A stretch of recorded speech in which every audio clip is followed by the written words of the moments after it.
بسم اللہ الرحمن الرحیم الحمد للہ رب العالمین والصلاة والسلام علی خاتم الانبیاء والمرسلین وعلی آلہ وصحبہ اجمعین وعلی کل من تبعہم بإحسان الی یوم الدین۔ خلیفہ ہارون الرشید عبادت گزار تھے، عبادت کا بہت ذوق تھا۔ 179 کا رمضان المبارک آیا تو انہوں نے عمرے کا احرام باندھا، عمرہ کیا اور پھر اسی احرام میں حج کی نیت کر لی، پھر اسی احرام میں حج کے ایام میں حج کیا۔ حرم کعبہ سے پیدل نکلے، منا، عرفات، مزدلفہ اور پھر منا واپس پیدل پہنچ کر قربانی کر کے احرام اتارا۔ تقریباً 2.5 ماہ تک احرام کی پابندیوں اور عبادت و ریاضت میں رہے۔ اس دوران بہت سے اہل علم سے ملاقاتیں کی، ان سے استفادہ کیا اور ان کی خدمت میں رہے۔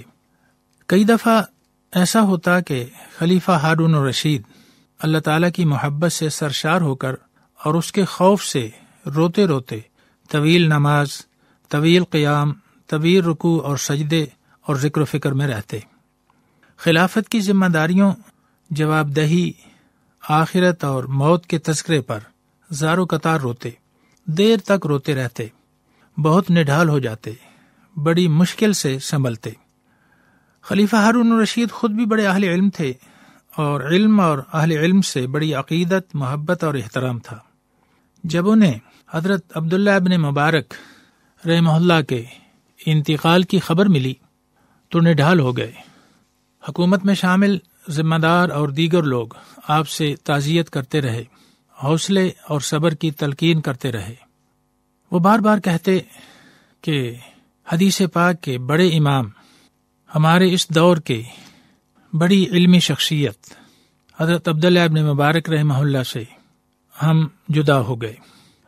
ان کے دور خلافت میں ایک بڑے عالم حضرت ابو معاویہ رحمہ اللہ تھے، وہ نابینا تھے۔